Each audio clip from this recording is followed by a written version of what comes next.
welcome back to Suchoritar Rannaghar. Today's recipe is idli. If you like my video, then subscribe to my channel and hit the bell icon to remain updated to my latest videos. Idli তো আমরা ঘরেই বানাতে পারি, কিন্তু আমি আজকে আপনাদেরকে দেখাবো যে কিভাবে ইডলি মিক্স দিয়ে ইডলি বানানো যায়।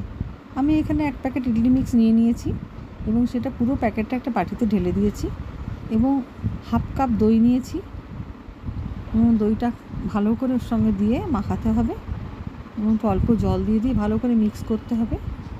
ঠিক এরকমভাবে ব্যাটারটা করতে হবে। তারপর ইডলির যে পাত্রটা, যেটাতে আমি ইডলি করব, তাতে তেল বুলিয়ে নিতে হবে। একটু ব্রাশ দিয়ে অল্প অল্প তেল দিয়ে প্রত্যেকটা বাটিতে এইভাবে তেলটা বুলিয়ে নিতে হবে।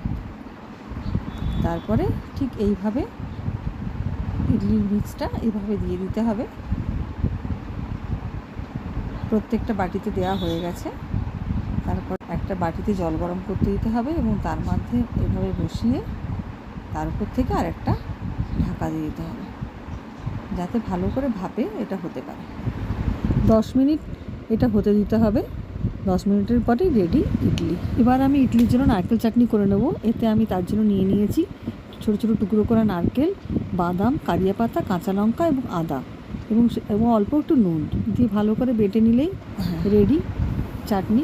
অপরদিকে একটা প্যান নিয়ে তাতে তেল দিয়ে তাতে গোটা সরষা, শুকনো লঙ্কা, কারিয়া পাতা দিয়ে একটু ভেজে নিয়ে এই চাটনির সঙ্গে মিশিয়ে দিতে হবে। তাহলেই রেডি চাটনি। এভাবেই সহজেই বানিয়ে ফেলুন ইডলি মিক্স দিয়ে ইডলি, আর খেয়ে দেখুন কেমন লাগে।